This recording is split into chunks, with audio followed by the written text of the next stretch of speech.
За дрешетки или на лечење во психијатриска болница треба да биде Раде Трајковски штекли. Двајца доктори психијатри му даваат различна дијагноза за здравствената состојба на обвинетиот за трговија со дрога. Трајковски, кој преживеа 3 обиди за негова ликвидација, седна во судница во Скопскиот кривичен, но рочиштето повторно се одложи. Неговата одбрана тврди пред судот дека не е психички способен да го следи судскиот процес.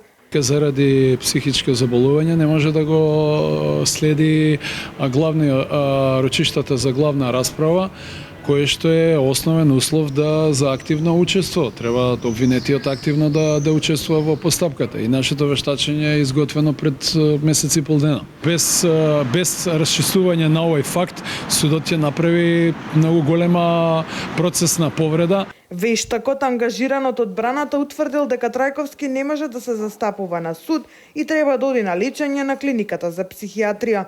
Од пред 3 години Трајковски има свој имагинарен учител кој го подучува на патот на вечниот живот. Има бизарни идеи кои го преокупираат и поставил камера дома, бидејќи го преокупираат мисли дека албанската мафија се здружила против него.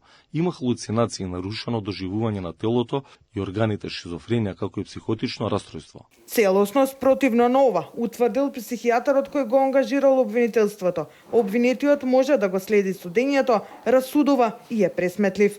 Обвинетиот има зачувана моќ на расудување и свесност за постапки без тешкоти и може да го следи судењето.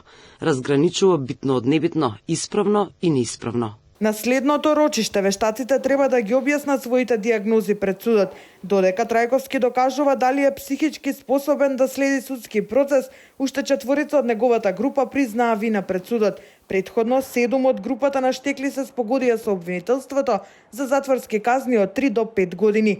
Обвинителството ги товари за продажба на дрога во Скопје и на интернет, најчесто во кафуле во аеродром, без тоа да знае сопственикот. Дрогата се чувала во изнајмени станови, а се продавала по цени од 4.500 до 6.000 денари за грам кокаин и од 200 до 300 денари за грам марихуана.